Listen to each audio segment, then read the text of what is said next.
Why do we only tap on the negative in EFT tapping? Why not focus on the positive, the butterflies, the unicorns, all that lovely, fluffy, positive thinking stuff?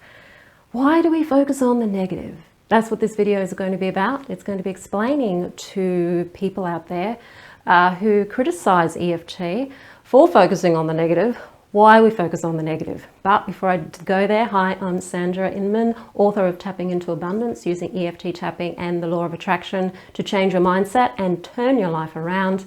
And if you're interested in doing just that, hit the subscribe button and the notification bell so that you don't miss any videos. EFT has always been focusing on negative beliefs, negative feelings, rather than the positive. Now, I know that there is such a thing called positive tapping out there, and that came about because people didn't feel comfortable tapping on the negative. And yes, there is space and there is room for positive tapping. It does have its place. And I'll tell you where that comes into it in this video as well. But why do we focus on the negative? Well, as Louise Hay said herself when she learnt tapping for the first time from Nick Ortner, was you have to see the dirt before you can clean the dish. Now, she is the goddess of positive thinking, and she realized that you need to see the dirt before you can properly clean the dish. And that's what tapping is. It's about seeing the dirt so that you can clean the dish. Positive thinking on its own has been found not to be particularly effective unless you are in a trance state. The subconscious mind will not listen to the conscious mind, and it has to be spoken to and communicated to in a particular way. So if you're just saying affirmations like, my life is abundant, my life is abundant, my life is abundant, then your subconscious mind is probably giving you a tail ender on the end of that going, yeah, sure, I'm not seeing any evidence of that. Because there's beliefs underneath the surface, underneath the water, that are opposing the positive affirmation. You need to speak to the subconscious mind in the way that the subconscious mind understands in order to change anything. And you also need to give that part of you, your ego, that part of you that's trying to keep you safe, some ears to listen to it, because it wants you to listen to it. Then when you've listened to it and you've found out what it has to say, then you can go in and reprogram it. But reprogramming your subconscious mind requires you to speak to your subconscious mind. That's why hypnotherapy works so well. That's why EFT works so well, because they work with the subconscious mind. They're not just trying to bully the subconscious mind into believing a whole lot of positive stuff when the subconscious mind just won't have a bar of it. And these beliefs that are really hard to shift from positive thinking or positive affirmations are very deep rooted in the subconscious mind. They're beliefs that you've picked up probably in your early childhood. Now, some beliefs that are more surface beliefs can be changed with positive affirmations, but you still have to say those positive affirmations every day for about 30 reps for a long period of time before they can really start to penetrate any surface, if they can penetrate at all. So you need to be able to work more with the depth of what it is you're really feeling and what it is you're really believing. So when it comes to tapping on the negative emotions like fear or anxiety, for example, helps calm the nervous system down. Tapping has been found to calm the nervous system down. When they have studied tapping in a scientific environment, it calms the amygdala in the brain down. So that means it starts to put the body into that nice, calm, relaxed state, the same as hypnotherapy puts the body into a calm, relaxed state. Then the subconscious mind is listening, and you've got its ears, and you can start to talk to it.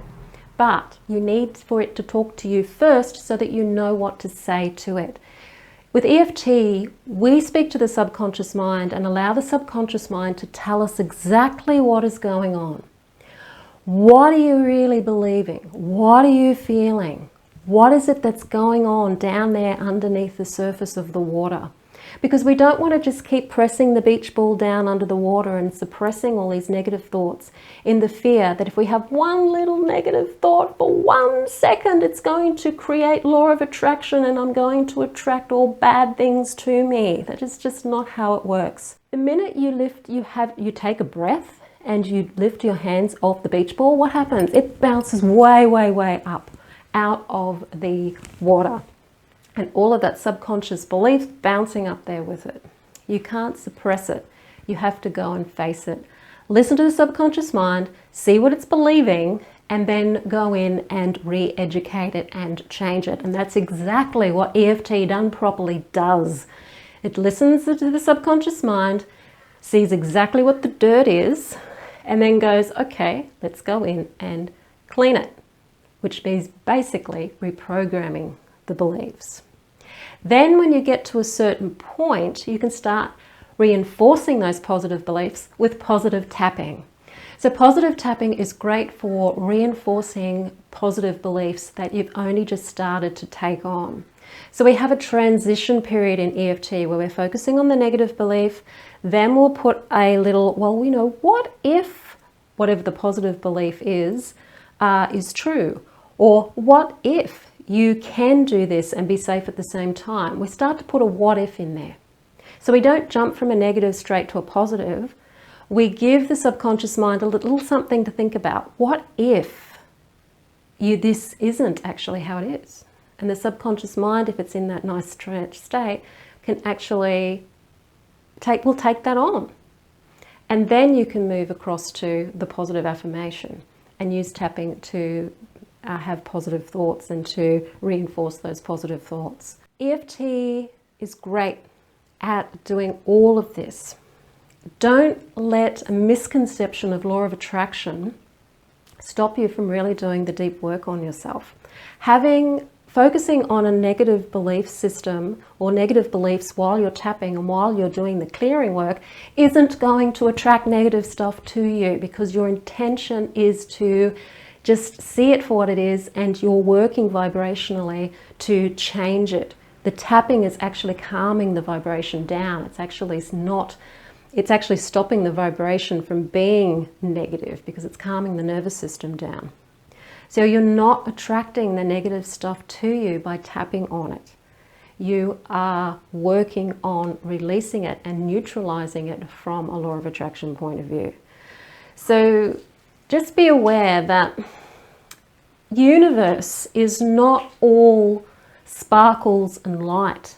There is dark matter. There is darkness in the universe. It's darkness and light. It's polarity, and that polarity isn't going anywhere because the universe functions that way.